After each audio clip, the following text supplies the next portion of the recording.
첫사람 아담의 불순종은 모든 인류를 죄와 사망의 권세 아래 놓이게 만들었습니다.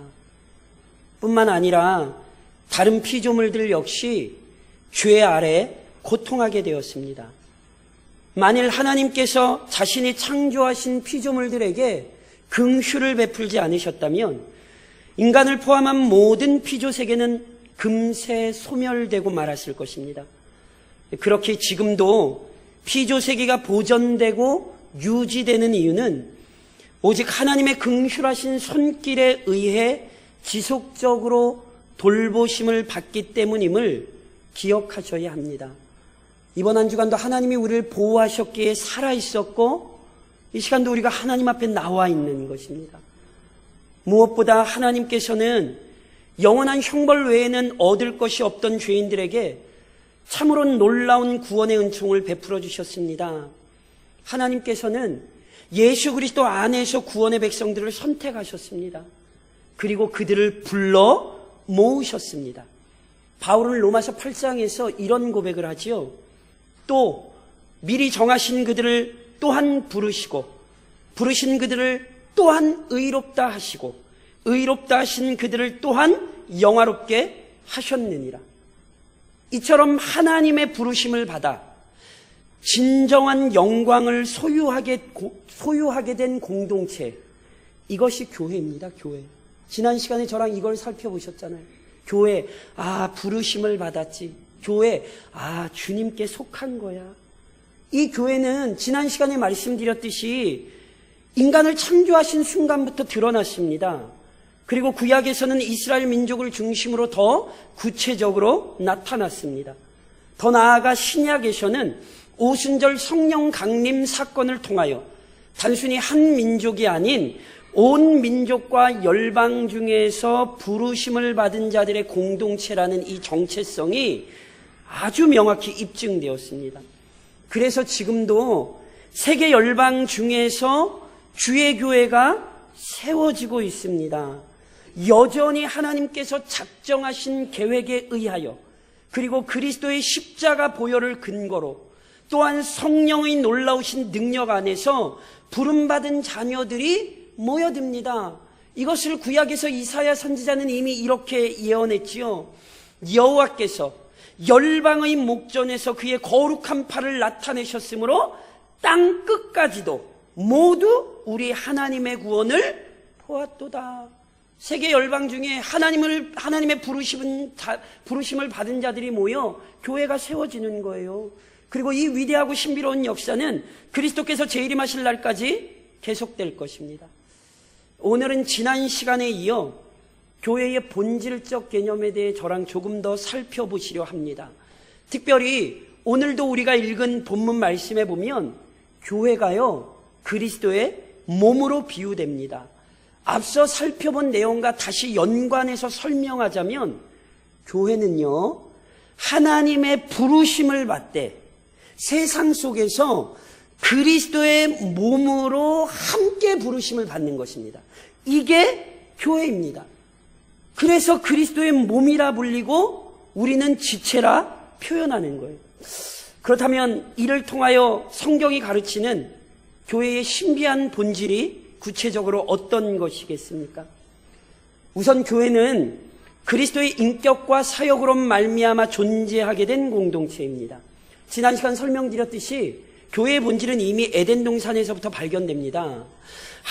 인간을 창조하신 하나님께서는 그 인간들을 불러 모아 예배하는 공동체로 삼으셨습니다. 그런데 이 첫 예배 공동체로부터 범죄가 발생했습니다. 그래서 본래 거룩하신 하나님과 아무런 거리낌 없이 교제할 수 있던 인간들은 더 이상 거룩하신 하나님과 동행할 수 없는 부패한 존재가 됩니다. 이와 같은 비참한 인간의 현실은 하나님께서 죄에 붙들린 인간에게 찾아오셔서 친히 가죽옷을 지어 입히신 장면을 통해 더욱 구체적으로 확인됩니다. 제가 작년에 한번 이 설교를 했지요. 하나님께서 인간에게 가죽옷을 지어 입히세요. 이 의미는 분명합니다. 인간은 더 이상 자신의 죄를 가리지 않으면 결코 하나님 앞에 설 수 없는 부패한 존재입니다. 게다가 자신의 죄를 가리는 것도 인간 스스로 할 수 있는 게 아니에요. 실은 인간은 스스로 자신의 허물을 가려보려고 했죠. 그래서 창세기 3장 7절에는 이런 구절이 있었어요. 이에 그들의 눈이 밝아져 자기들이 벗은 줄을 알고 죄인 된 것을 알았다는 것입니다. 그것을 알고는 뭐합니까? 무화과 나무 잎을 엮어 치마로 삼았더라. 가려보려 했어요, 자신들이. 그러나 아무 소용없다는 사실을 알았기에 결국 하나님을 피하여 숨었습니다. 이로 인해 오히려 하나님께서만이 죄를 가려주실 수 있다는 사실이 명확히 입증된 것이죠. 이제 인간이 거룩하신 하나님과 친밀히 교제하기 위해서는, 또는 하나님을 예배하기 위해서는 하나님께서 먼저 이들의 죄를 가려주셔야만 합니다. 죄가 우선적으로 해결되지 않으면 하나님과 교제할 수도 없고 하나님을 예배할 수도 없습니다. 그렇다면 하나님께서 죄를 가려주시는 유일한 방법이 무엇입니까? 그것은요, 가죽옷이 아니에요. 하나님께서 가죽옷을 지어 입혀주신 것은 하나님께서 앞으로 행하실 일을 미리 보여준 것뿐입니다. 그래서 가죽옷을 지어 입히시기 전에 어떻게 인간을 죄와 사망의 권세에서 구원하실지를 약속하셨습니다. 그게 창세기 3장 15절이라니까. 이 구절은 굉장히 중요한 구절이에요. 저랑 같이 한번 읽어보시겠습니까? 내가 너로 여자와 원수가 되게 하고 내 후손도 여자의 후손과 원수가 되게 하라니 여자의 후손은 내 머리를 상하게 할 것이요 너는 그의 발꿈치를 상하게 할 것이니라 하시고, 이 구절은 눈이 강조하는 것처럼 너무너무 중요한 구절입니다. 이건 단지 뱀을 저주하신 구절이 아니에요. 뱀을 통하여 역사했던 사단의 권세를 저주하신 거예요. 죄와 사망의 권세를 하나님께서 어떻게 멸하십니까? 자신의 아들, 조금 다른 말로 여자의 후손, 즉 완전한 인간을 보내서 해결하십니다. 그 완전한 인간이 누구셨습니까? 바로 우리 주 예수 그리스도이시지요.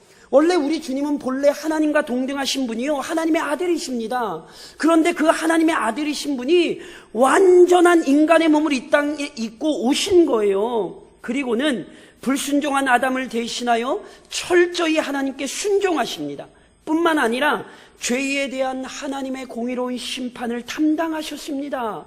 죄가 하나도 없으신 분께서 인간을 대신하여 죄의 형벌을 받고 죽임 당하십니다. 물론 그리스도는 계속하여 죽음에 머물러 계실 수 없었습니다.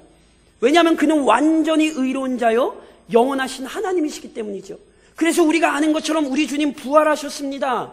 그것으로 끝입니까? 하나님 보좌 우편에 오르셨죠. 그게 뭘 보여줍니까? 우리 주님이 죄인들을 위한 모든 일들을 마치셨다는 사실을 우리에게 입증하는 거예요. 그래서 이제 하나님께서는 그리스도께서 행하신 모든 일을 근거로 하여 자신의 선택하신 백성들에게 구원의 은혜를 베풀어 주실 수 있는 것입니다. 이와 같은 영적인 질서가 교회는 그리스도의 몸이라는 비유로 표현된 거예요. 특히나 교회가 그리스도의 몸이 돼 교회의 머리는 누구이십니까? 그리스도이시죠. 이 의미가 뭔 줄 아십니까? 머리가 되셨다는 것은 그리스도께서 우리를 대표하는 분이 되셨다는 거예요. 로마서 5장 19절에서 그래서 바울은 이렇게 가르칩니다. 한 사람이 순종하지 아니함으로 많은 사람이 죄인 된 것 같이 한 사람이 순종하심으로 많은 사람이 의인이 되리라. 한 사람 아담, 우리의 대표였던 아담이 죄를 져서 우리가 죄인이 되었다면 다시 예수님께서 우리의 대표가 되어주셔서 그가 순종하셔서 우리가 의인이 된 거예요. 예수님 때문에, 예수님이 행하신 일 때문에 우리는 구원을 받은 거예요. 그리스도와 그가 행하신 일이 없었다면 교회는 존재할 수 없었습니다. 지금도 이 땅 위에 교회가 세워진 이유는 우리 주님이 언제나 우리를 위하여 기도하고 계시기 때문에 그래요. 이게 교회가 그리스도의 몸이라는 거예요. 예수님 때문에, 그분 때문에 교회가 존재하는 것입니다. 더 나아가 교회는 그리스도와 연합된 공동체이죠. 지금 말씀드린 것처럼 예수님께서는 두 번째 아담, 즉 우리의 대표가 되어주셨어요. 그것을 고린도전서 15장 22절에는 이렇게 표현했어요. 아담 안에서 모든 사람이 죽은 것 같이 그리스도 안에서 모든 사람이 삶을 얻으리라. 그리스도가 우리의 대표가 되어주셨다. 그리스도가 우리의 머리이다라는 표현을 여기서는 그리스도 안에서, 우리가 어디에 있어요? 그리스도 안에 있어요. 이게 그리스도와의 연합을 얘기하는 거예요. 그리고 이것은 조금 더 구체적으로 이렇게 설명할 수 있습니다. 그리스도와의 연합이란 그리스도에 대한 분명한 신앙 고백을 소유하는 것입니다. 주님께서는 제자들과 함께 머물러 계시는 동안 우리 주님이 어떤 분이시고 어떤 일을 행하시는지에 대해 분명하게 가르치셨습니다. 그리고 이를 근거로 하여 제자들에게 우리 주님은 항상 믿음을 요구하셨습니다. 대표적으로 가이사랴 빌립보에서의 대화는 이러한 주님의 요구를 잘 드러내죠. 다 잘 아시는 얘기예요. 주님께서 제자들에게 물으셨어요. 사람들이 나를 어떻게 생각하니? 그때 제자들이 막 사람들의 견해를 얘기했죠. 엘리야라고도 하고요, 죽었던 세례 요한이 살아났다고도 하고요, 예레미야 같은 선지자 중에 한 사람이라고 얘기하던데요. 주님께서 그걸 다 들으시고는 제자들에게 물으셨어요. 그러면 너희는 나를 누구라 하느냐?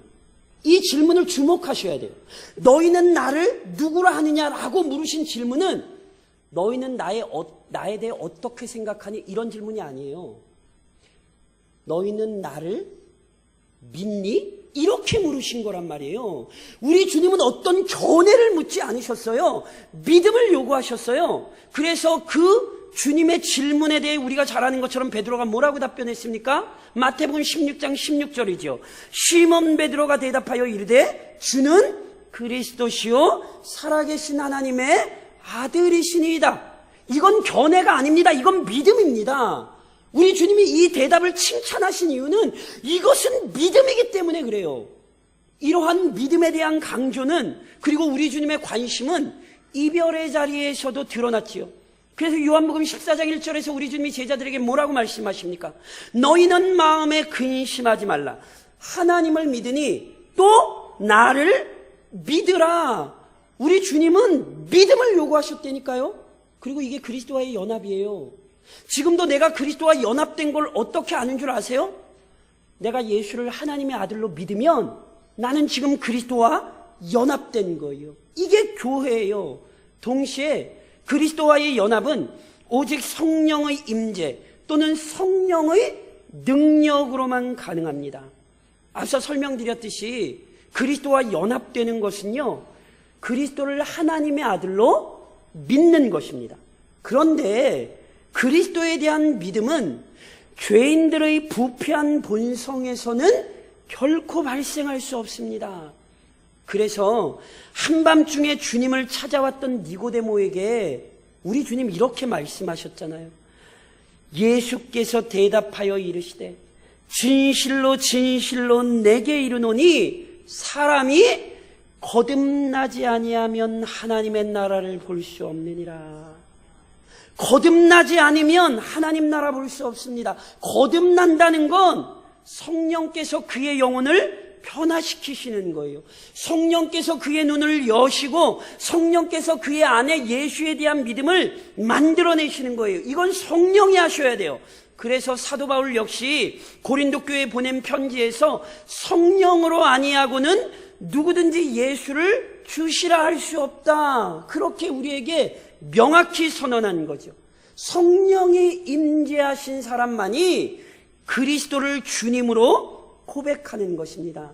그러니까 내가 주님의 몸이라는 걸 어떻게 하냐면 내가 예수를 주로 고백할 때 그것이 성령께서 내 안에 역사하신 것이기에 그리스도의 몸이라는 걸 아는 거라니까요. 또 하나, 그리스도와의 연합은 그리스도의 가르침과 권위에 철저히 복종하는 것입니다. 아까 말씀드린 것처럼 예수님을 교회의 머리라고 표현하는 이유는 예수님이 우리의 대표가 되신다는 의미거든요. 그런데 또 하나, 예수님이 머리가 되신다는 중요한 의미는 그리스도께서 교회의 주인이시요 통치자로서 교회를 다스리신다는 뜻입니다.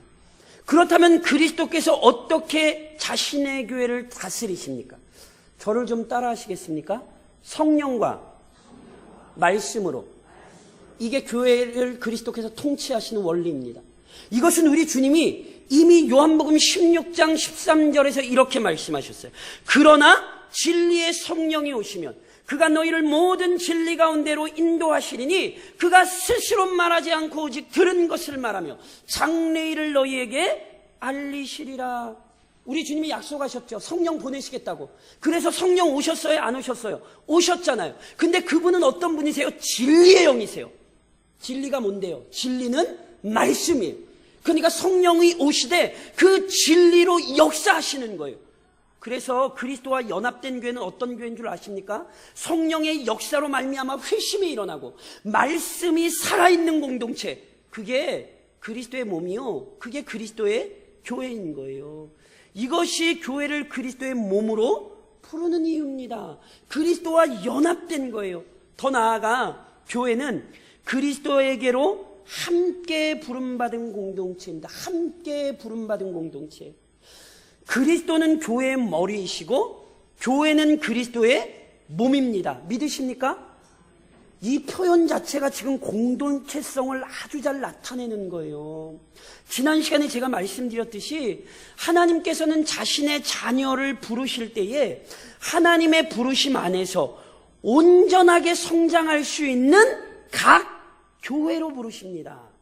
그래서 그리스도와 연합되었다는 것은 반드시 하나님께서 각자에게 주신 교회로 나와서 그 교회 공동체, 즉 다른 그리스도인들과 연합되는 거예요. 그래서 오늘 본문에도 너희는 그리스도의 몸이고 각 지체라 그랬죠. 로마서 12장에서 동일하게 이런 고백이 있어요. 이와 같이 우리 많은 사람이 그리스도 안에서 한 몸이 되어 서로 지체가 되었느니라. 교회는요, 지체예요, 지체. 그리스도의 한 몸으로서 지체예요. 그리고 여기에는 몇 가지 신비로운 섭리가 있습니다. 그리스도인은 한 몸의 지체로서 각자에게 주신 사명이 있습니다. 몸의 지체는 서로 하는 일이 다릅니다. 손이 하는 일이 다르고 발이 하는 일이 다르잖아요. 눈이 하는 일이 다르고 입이 하는 일이 다르잖아요. 그래서요, 마찬가지로 교회로 부름받은 자들은 각자 다른 사명을 부여받습니다. 예를 들면 에베소서에서 바울은 이런 얘기를 해요. 그가 어떤 사람은 사도로, 어떤 사람은 선지자로, 어떤 사람은 복음 전하는 자로, 어떤 사람은 목사와 교사로 삼으셨으니. 여기 있는 직책만이 아니에요. 교회 안에는요, 여러 가지 다양한 사명이 존재합니다. 그래서 각 교회로 부름받은 그리스도인들이 각자에게 맡겨진 사명을 잘 감당할 때에 우선은 개인에게 유익하며 교회 공동체를 회복시키고 하나님께 영광을 돌리게 되는 거예요. 이게 지체예요. 우리에게 주신 사명, 서로 다른 사명을 감당하는 사람들인 거죠. 동시에 그리스도인은 한 몸의 지체로서 각자가 소중하고 중요한 존재입니다. 우리 옛 속담에 이가 없으면 잇몸으로 산다는 말이 있습니다. 이 말은요, 때로 요긴한 것이 없어도 그럭저럭 살아갈 수 있다는 말입니다. 그러나 이가 없으면 잇몸으로 산다는 게 이가 필요 없다는 말은 아니죠.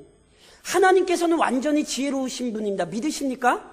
그렇다면 하나님께서 우리의 몸을 만드실 때 쓸데없는 지체, 필요 없는 지체를 만드셨겠습니까? 아니에요. 각 지체가 하는 일이 다르다는 사실 자체가, 각 지체 자체가 얼마나 중요하며 소중한지를 확인시켜 주는 거거든요. 교회에도 이와 같은 영적인 원리가 존재하는 거예요. 한 교회 안으로 부름받은 모든 그리스도인들이 소중하고 중요합니다. 필요 없는 지체가 없는 것처럼 필요 없는 그리스도인은 없습니다. 그러므로 사랑하는 성도 여러분, 제발 교회 안에서 나 같은 것이 뭐 우리 교회에 필요하겠어? 굉장히 잘못 생각하시는 거예요. 필요하기 때문에 하나님이 우리 교회로 부르신 거예요. 그러니까 우선 자신이 중요한 존재임을 알아야 돼요. 동시에 함께 부름받은 그리스도인이 중요하다는 사실을 아셔야 돼요. 내가 필요한 것처럼 다른 그리스도인 역시 필요한 거예요. 이게 몸이요, 지체의 신비입니다. 또 하나 그리스도의 각 지체라고 하는 것은요, 한 마음과 한 뜻으로 그리스도를 섬겨야 한다는 사실을 우리에게 알려주는 거예요. 교회가 그리스도의 몸으로 비유되는 이유는 그리스도께서 자신의 뜻을 이루시며 자신의 능력을 나타내실 때 교회를 통하여 하시기 때문에 그래요. 그래서 에베소서 3장 10절에는 이런 말씀이 있어요. 이는 이제 교회로 말미암아 하늘에 있는 통치자들과 권세들에게 하나님의 각종 지혜를 알게 하려 하심이니, 하나님께서 세상에 자신을 뭘로써 나타내신대요? 교회를 통하여 나타내신다는 거예요. 교회는요, 그리스도의 몸으로 그리스도를 위하여 일하는 공동체예요. 그래서 교회는 언제나 그 존재의 목적이 그리스도의 영광이라는 사실을 잊지 말아야 합니다. 성경과 교회의 역사를 통해 분명히 확인되었듯이 한 개인이 신앙에서 이탈할 수도 있지만 한 교회 전체가 신앙에서 이탈할 수도 있습니다. 그러므로 교회는 깨어 있어야 돼요. 지체로서 그리스도의 몸으로서 한 마음과 한 뜻으로 수고하되 오직 그리스도를 위한 공동체가 되어야 하는 것입니다. 이게 교회가 그리스도의 몸으로 불리는 이유예요. 또 하나, 교회가 그리스도의 몸이기에 저를 좀 따라 하시겠어요? 이걸 좀 잘 이해하셔야 됩니다. 그래서 제가 오늘 수요일 날, 오늘 다 하지 못하는 걸 제가 수요일 날 좀 하려고 그러거든요. 저를 좀 따라 하시겠습니까? 내가 성전이다. 믿으세요? 이걸 잘 모르시는 분들이 있어요. 교회가 하나님의 부르심에 따라 그리스도와 연합된 공동체잖아요. 그런데 많은 사람들이 교회를 단순히 이 눈에 보이는 건물로 오해하는 경우가 있어요. 이거는 정확히 표현하면 교회가 아니라 교회당, 예배당이에요. 이게 동일하게 왜 이런 오해가 자꾸 나타나냐면 구약의 성전을 신약 시대에 지금 우리가 있는 이 교회당과 같은 거라고 이해하시는 분들이 있어요. 아니에요. 이 부분을 굉장히 잘 이해하셔야 돼요. 자, 보세요. 구약 성경에 보면 하나님께서 광야로 나온 이스라엘 백성들에게 성막을 지으라고 명령하십니다. 그래서 모세는 이 명령에 따라 이스라엘 백성들과 함께 성막을 지어 봉헌하죠. 그런데 성막을 지어 봉헌할 때 어떤 일이 일어납니까? 출애굽기 40장에 보면 이렇게 기록됩니다. 그는 또 성막과 제단 주위뜰에 포장을 치고 뜰 위에 휘장을 다니라. 모세가 이같이 역사를 마치니 구름이 회막에 덮이고 여호와의 영광이 성막에 충만함에 모세가 회막에 들어갈 수 없었으니 이는 구름이 회막에 덮이고 여호와의 영광이 성막에 충만함이었으며, 성막을 봉헌하자 어떤 일이 일어나죠? 구름이 가득하죠. 이건 우리가 눈에 보이는 하늘에 떠 있는 구름이 아니라 하나님의 임재의 증거였어요. 다시 말씀드리면 하나님은 어디나 계신 분이에요. 그런데 그 무소부재하신 하나님께서 이스라엘 백성과 함께 하신다는 사실을 성막이라는 방편을 통하여 가시적으로 보여주신 거예요. 그런데 성막은요, 처음부터 이동이 가능하도록 만들어졌어요. 왜요? 이스라엘 백성이 광야에서 계속 이동하잖아요. 그리고는 결국 어디로 가야 돼요? 가나안 땅으로 가야 되잖아요. 그러니까 성막은 처음에는요, 보통 아시는 텐트처럼 접었다 폈다 이렇게 만들어졌단 말이에요. 그런데 가나안을 정복하고 가나안에 정착한 후에는 성막을 움직일 필요가 없으니까 한 자리에 고정시킵니다. 그게 뭐죠? 성전입니다. 그래서 솔로몬이 성전을 봉헌할 때에 동일한 일이 발생해요. 열왕기상 8장에 보면 제사장이 성소에서 나올 때에 구름이 여호와의 성전에 가득하며 제사장이 그 구름으로 말미암아 능히 서서 섬기지 못하였으니 이는 여호와의 영광이 여호와의 성전에 가득함이었더라. 성막이나 성전은요 똑같아요. 하나님이 이스라엘과 함께 하신다는 사실을 보여주는 증거예요. 하지만 사람이 손으로 지은 성전을 통한 하나님의 임재는 임시적이고 불완전해요. 그래서 솔로몬이 성전을 지어 봉헌하며 뭐라고 고백합니까? 하나님께서 어찌 사람의 손으로 지은 성전에 머무시겠습니까? 솔로몬이 그렇게 고백을 하잖아요. 그러니까 이 사실을 잘 기억하셔야 돼요. 하나님께서 함께 하신다는 약속을 성전은 그냥 보여준 것뿐이에요. 그러니까 실은 하나님께서 함께 하신다는 약속은 성전 또는 성막을 통해 성취되는 게 아니에요. 이것은 나중에 실제로 성취되는 사건이 발생해요. 그게 뭐지요? 요한복음 2장에 보면 우리 주님께서 물로 포도주를 만드신 이후에 6월절이 되자 예루살렘에 올라가시는 일이 기록되어 있거든요. 이때 잘 하시는 사건이 일어나요. 예수님께서 성전 안에서 장사하던 자들을 호되게 혼내시고 내어 쫓으시죠. 그런데 이를 못마땅하게 여긴 유대인들이 예수님을 향하여 따져 묻는 거예요. 당신이 뭔데 이런 일을 행하냐고. 그때 예수님께서 요한복음 2장에 이렇게 답변하십니다. 예수께서 대답하여 이르시되 너희가 이 성전을 헐라 내가 사흘 동안에 일으키리라. 유대인들이 이르되 이 성전은 46년 동안 지었거늘 내가 3일 동안에 일으키겠느냐 하더라. 그러나 예수는 성전된 자기 육체를 가리켜 말씀하신 것이라. 성전이 뭡니까? 예수님 자신입니다. 성전의 본질은 눈에 보이는 건물이 아니에요. 성전을 통하여 하셨던 약속은 하나님께서 실제로 자신의 백성과 함께 하시는 거예요. 진정한 성전은 사람의 손으로 지은 건물이 아니라 사람이 되신 하나님이에요. 그래서 마태복음이 예수님에 대해 뭐라고 얘기합니까? 보라, 처녀가 잉태하여 아들을 낳을 것이요 그의 이름은 임마누엘이라 하리라 하셨으니 이를 번역한즉 하나님이 우리와 함께 계시다 함이라. 처음부터 하나님이 함께 하신다는 약속은 눈에 보이는 건물이 아닙니다.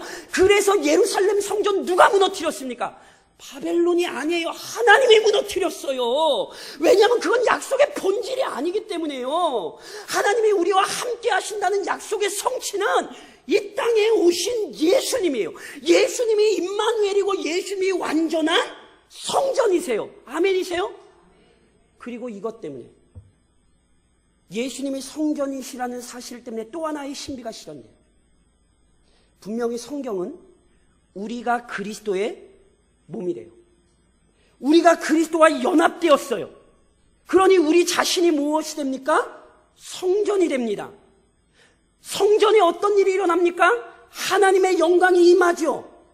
우리에게 어떤 일이 일어났습니까? 하나님의 거룩하신 성령이 임하셨죠.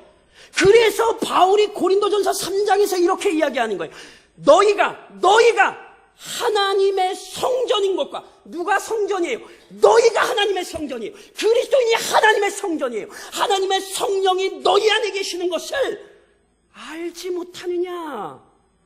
성전은 이 눈에 보이는 건물이 아닙니다.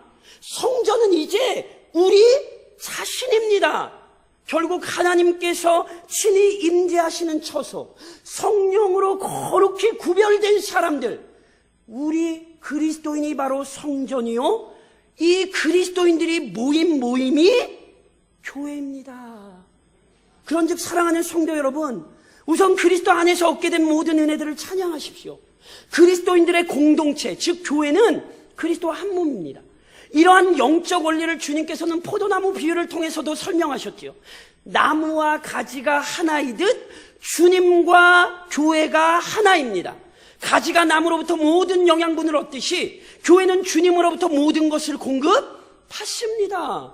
그러니 어찌 주님을 찬양하지 않습니까? 그 가운데 몇 가지만 예를 들면 이런 거죠. 그리스도 안에서 영원한 생명을 얻었으니 찬양하십시오. 그리고 그리스도 안에서 얻은 영원한 생명이란 코의 호흡이 아닙니다. 요한복음 17장에서 우리 주님은 영생을 이렇게 말씀하셨어요. 영생은 곧 유일하신 참 하나님과 그가 보내신 자 예수 그리스도를 아는 것이니이다. 성경이 가르치는 영생이란 하나님과의 온전한 관계를 누리는 것입니다. 게다가 이것은 영원한 것이기에 지금 현재의 삶 속에서 나타납니다. 어떻게요? 이전에는 하나님을 대적하고 하나님의 뜻을 부인하는 자들이었죠. 스스로를 의지하며 스스로를 자랑하던 어리석은 자들이었죠. 그러나 이제 우리를 자랑하는 것이 아니라 하나님을 자랑하고 이제 우리를 통하여 그리스도가 나타나죠. 살아계신 하나님을 찬양할 뿐 아니라 그리스도를 위하여 살죠. 우리에게 그리스도의 영원한 생명이 주어진 거란 말이에요. 이처럼 우리의 삶이 변하였으니 어찌 우리가 찬양하지 않겠습니까?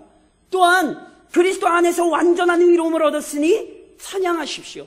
하나님께서는요, 그리스도 안에 있는 자들을 더 이상 죄인으로 취급하지 않으십니다.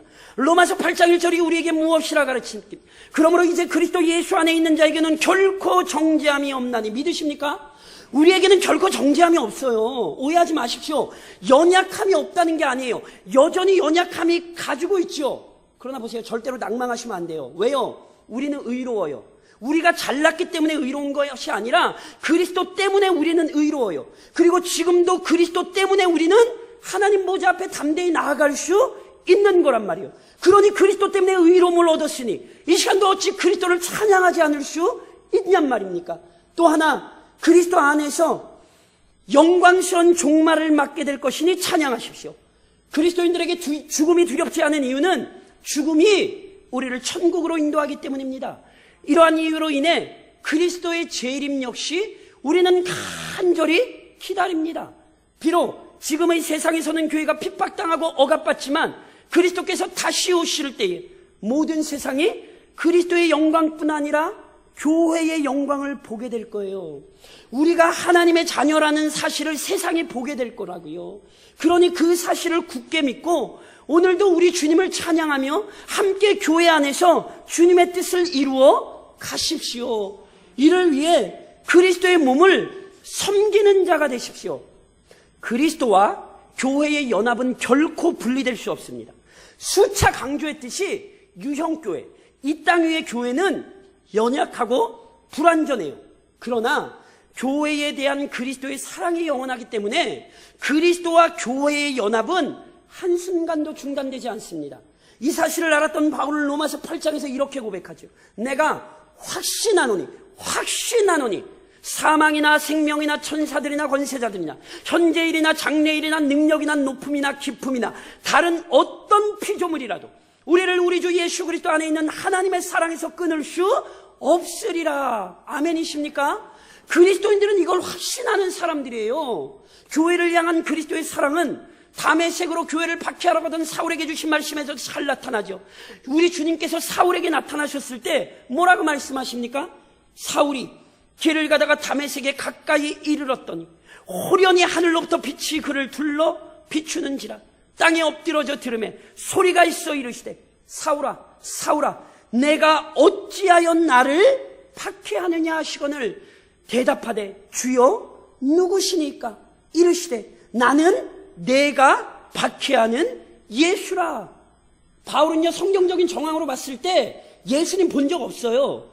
예수님에게 돌 던진 적도 없어요. 예수님을 직접적으로 향하여 비난한 적 없어요.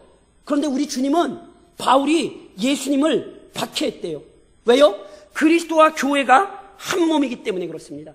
교회를 대적하는 것은 곧 그리스도를 대적하는 것이기 때문에 그렇습니다. 그러므로 사랑하는 성도 여러분, 주께서 세우신 교회를 괴롭게 하는 자가 되지 마십시오. 오히려 그 교회를 잘 섬기는 자가 되십시오. 그러면 우리가 어떻게 교회를 섬깁니까? 교회를 섬기시려거든 우선 교회가 온전해지기 위한 수고를 감당하셔야 돼요. 유형교회, 전투적 교회는 언제나 부족함이 많습니다. 그래서 우리가 서로 지체로 부름받았다니까요. 손이 할 일을 하는 거예요. 발이 할 일을 하는 거예요. 그런데 때로 발이 연약하여 그 일을 감당하지 못할 때가 있죠. 그러면 손이 대신 그 일을 감당해 주는 거예요. 이렇게 주님께서는요, 서로 지체가 서로를 돌보며 온전해지게 하셨다니까요. 아이고, 저 사람은 안 하는데 왜 저만 섬겨요? 억울하세요? 그러실 필요 없어요. 고린도전서 15장에서 바울이 이렇게 얘기해요. 그러므로 내 사랑하는 형제들아, 견실하며 흔들리지 말고 항상 주의 일에 더욱 힘쓰는 자들이 되라. 이는 너희 수고가 주 안에서 헛되지 않은 줄 알미라. 아멘이십니까? 오늘 교회를 섬기는 우리의 수고가 헛되지 않습니다.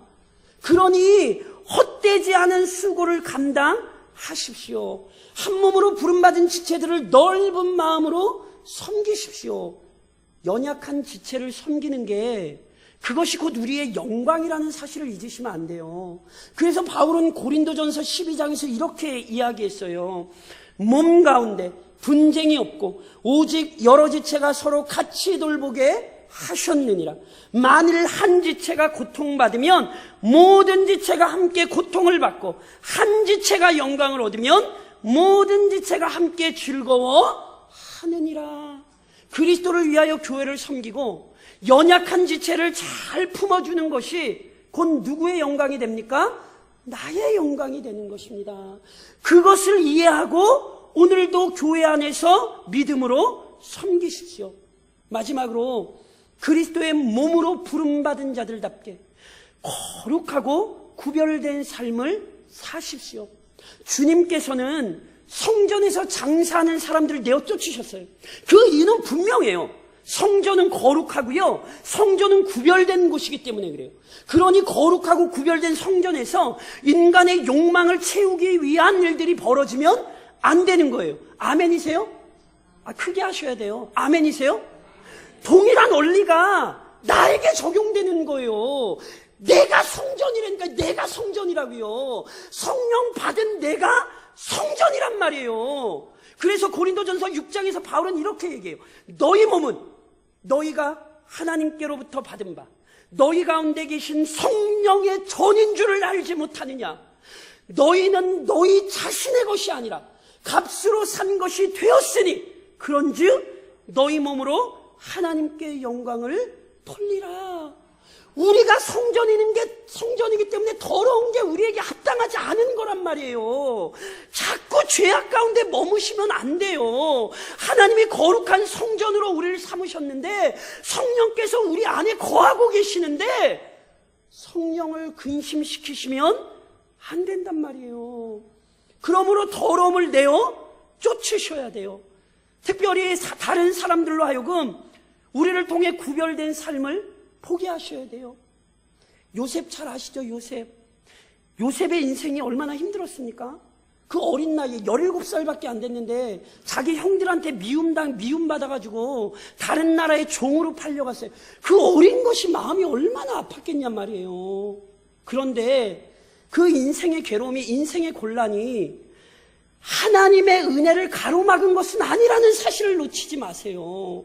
요셉이 비록 종으로 팔려갔어도 하나님의 은혜는 요셉에게 임하였어요. 그래서 보디발의 집에 있을 때 창세기 39장에 보면 성경이 이렇게 기록해요.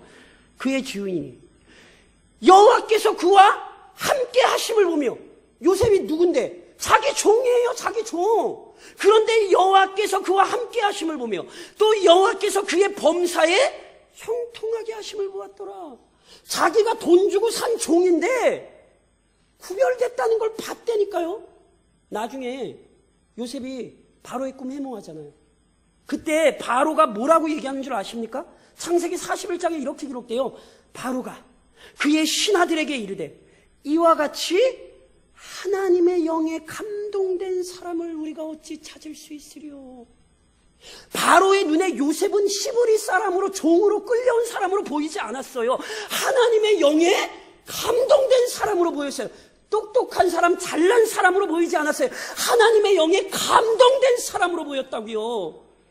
이 시대의 교회가 잃어버린 거예요. 교회 건물은 잘 지어놓고 사람들은 북적북적 모여 있는데 교회에서 뭐 한다고 시끄럽긴 하는데 하나님의 영에 감동된 모습을 못 보여주는 거예요.